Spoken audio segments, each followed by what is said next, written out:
Hi, this is our final part of 9.2 arithmetic sequences in series. Actually, this is solely for the series. And this is the sum of arithmetic sequence. This is the sum of the terms of arithmetic sequence. S of n equals n over 2 times the first term plus the last term. So this was the Gauss formula that we discussed in class, a little six-year-old we discussed. And it's n over 2 times the first term plus the last term of the sequence. And the S of n equals n over 2 times the first term plus n minus 1 times the common difference d. So these two formulas are used interchangeably. It depends on what's given to you in the problem. If you know the first term and the last term, but you don't know the common difference, you're going to use that one. If you don't know the last term, you could use this one. You could do another way to do it, but if you know the first term and the common difference, and sometimes you don't know that last term, you can do it that way as well. But anyway, these are 4 examples. I had to squeeze example 4 in there down the lower left there. But these are 4 examples of different problems that you might see. Now, example 2 and example 3 are pretty much the same thing.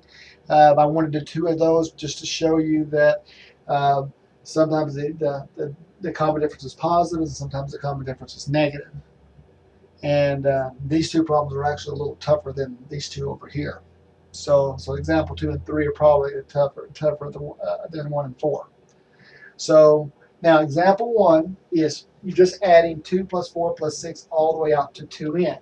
They don't give you the final number there. They just say it's in terms of n.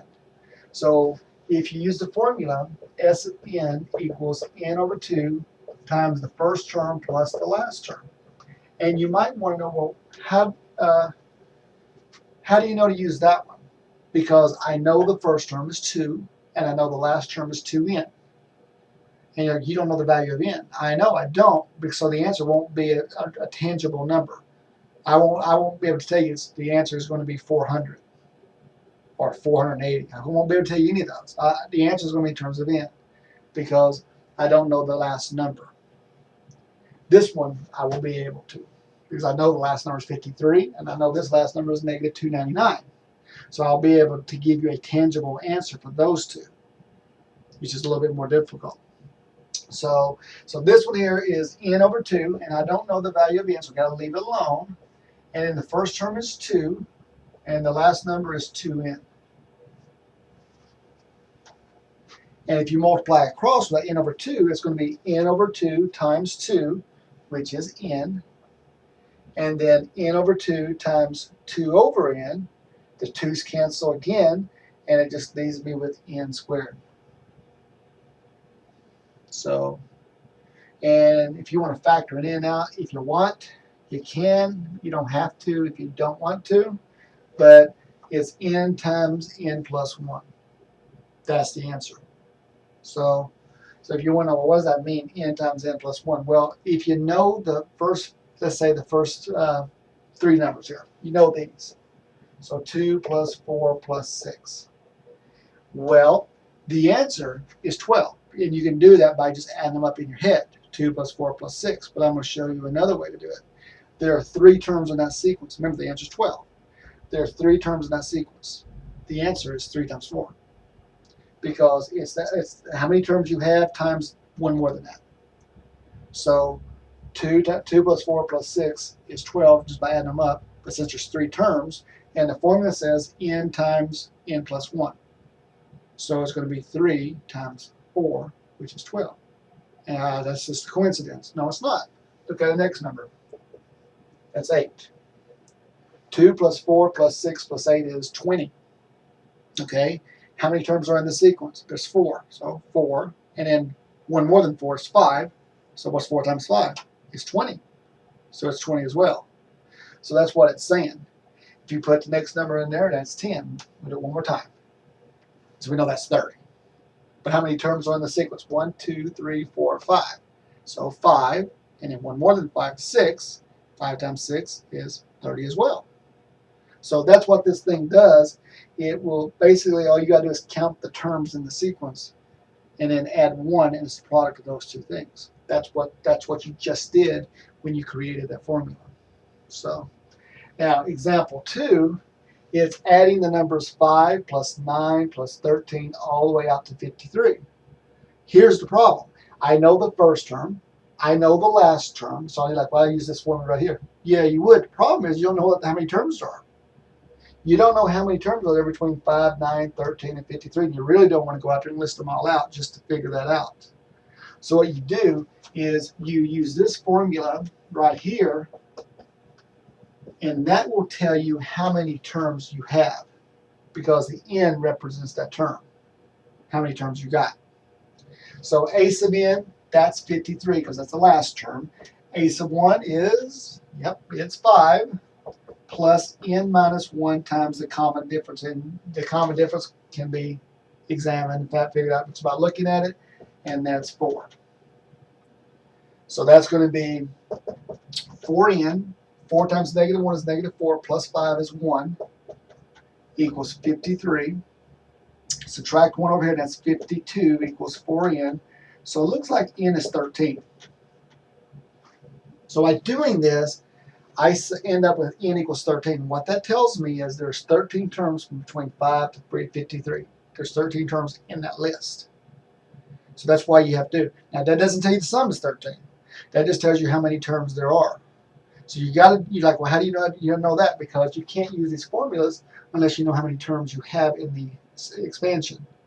So it's going to be s of 13, now that I know that, and it's going to be 13 divided by 2, and now that you know the first term is 5, and the last term is 53, piece of cake. So it'll be 13 over 2, and then 53 plus 5 is 58, and then be 13 times 29. Because 2 will cancel the 58 29 times. Okay, maybe it's not a piece of cake because I can't do the math in my head. So it's going to be 29 times 13, which is 377. I think, yeah, 377. Now, understand what that means. That means if you add 5 plus 9, 14. 14 plus 13, 27. You just keep going, keep going, and keep going until you get to 53. That's what it adds up to. That's what these formulas do. Now, recall, like I said in part 1, these formulas only hold if they're arithmetic sequences. If this was not an arithmetic sequence, then you couldn't do the problem. Now, in your homework, on your test, when you're dealing with arithmetic sequences, they will tell you that's arithmetic sequences. So, but when you don't know what it is, if you don't know what it is, you can't use the formulas unless they are. So that's the thing. You got to make sure that they're arithmetic sequences before you apply the formulas in any of these things. So on the test, is going to be, the trick is going to be, is you're going to be asked to find the sum sometimes, and it's going to be one of 3 things.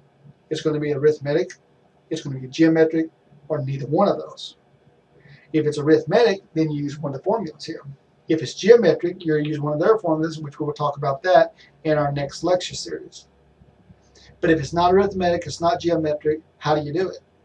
You do it by the 8th grade approach, which is basically listing the terms out and pulling out the calculator and spend a few minutes. Hopefully, when those kind of problems, if they give you those kind of problems, they won't give you too many terms, because it would be very horrendous having to add up 40 terms.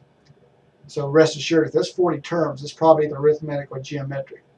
I'm not going to give you something on a test that you have to add up 40 terms and you don't have a formula to use. So that wouldn't be too fair. So if you have 40 terms, or if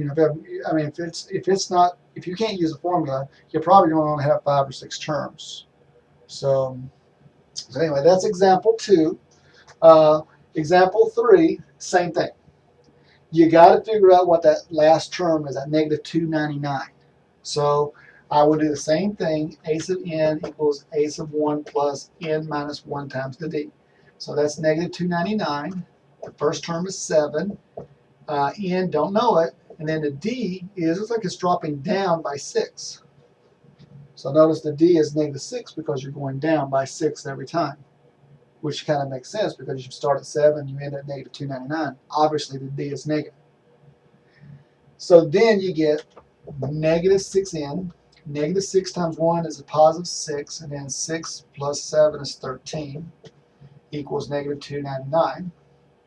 and then subtract 13, and that's a negative 6n equals negative 312, I guess. Okay, and then you divide by negative 6, and so n is going to be, it's positive, it didn't have a negative number of terms. Is it 52 maybe? So there's 52 terms in that list. So in other words, if you start at 7, 1, negative 5, those are 4 terms right there. And if you end up at negative 299, there's going to be 52 terms in the list. And you're like, well, how do you know? What do you got to do that for? Is because you got to know how many terms you're going to be adding up, and that's because that's required in the formulas. So it's going to be S sub 52 equals 52 divided by 2, n divided by 2. First term is 7. The last term is negative 299. So it's going to be 26 times, and then 7 plus negative 299 is negative 292. Yes, my math is correct. And there's no shame in pulling out the calculator here, so I'm just sometimes lazy to pull out the calculator. So negative 292 times 26, probably a pretty good size number, negative 7,592. So the sum is a negative 7,592. You're like, well, how can that be negative? Well, because you got a lot of negative numbers you're adding up. Even though the first couple of numbers are positives, a whole lot more negatives than positives. So negative 7,592 is the sum. So I'm hoping you guys will see and appreciate the niceness of these formulas, because if you don't have the formulas and you're trying to add up all these 52 numbers, and I mean, that would take half the class period just to add those numbers up. So that's why you really want to know a formula to actually do these. Now, example 4 is probably back to the easier now. So because you know this is just basically a formula. You know what the common difference is. It's 1/2. Okay, and so you could actually use this formula right here again. You could use this one. You'd put 240, because there's 240 terms in there, 2 times the first term. So you'd have to actually find the first term. And then n divided by 1, so it'd be 240 minus 1, which is 239. But I'm going to show you another way, and this is the way I like doing it, because to me it's just easier this way, is I'm going to find the 2 terms. I'm going to find the first term and the last term. And so the first term, you plug 1 in, so it's 1/2 times 1 plus 4, so it's going to be 9/2, 4.5. And then the 240th term, which is the last term, plug 240 in. 1/2 of 240 is 120, and then 120 plus 4 is 124. So, and then using this formula right here, same old formula, S of n equals n over 2, first term plus the last term. So S of 240 is going to be 240 divided by 2. First term is 9/2, and add that to the last term, which is 124. So 240 divided by 2 is 120, and then 120, 9 over 2 plus 124. So now I'm not sure which is probably the easiest way to do this. I don't know, to maybe change 124 to 248 divided by 2 and then add up to 9 over 2. You could do that. I've always been fairly lazy, and so I'd probably pull out the calculator now and just kind of write down what it says. 120 parentheses 9/2, so 9 divided by 2 plus 124. Probably going to get a decimal, but it's only going to be probably 0.5. So no, it's not actually not either. So it's 15,420. 15,420. So that's the sum. So if you add up all those numbers, it's 15,420. And here's the deal. You're able to find the sum of that arithmetic series, and the only 2 terms you really know is the first term of 9/2 and the last term of 124. And that's all you really know. So anyway, so this concludes 9.2 arithmetic sequences and series. 9.3 is coming up, and that's probably going to be quite a few parts on that one as well. So hope this helped. If it doesn't, of course, you're always welcome to come to my office and seek some help that way. If you got some questions on any particular problem, I'll try to send you a video clip if I can. But have a nice evening.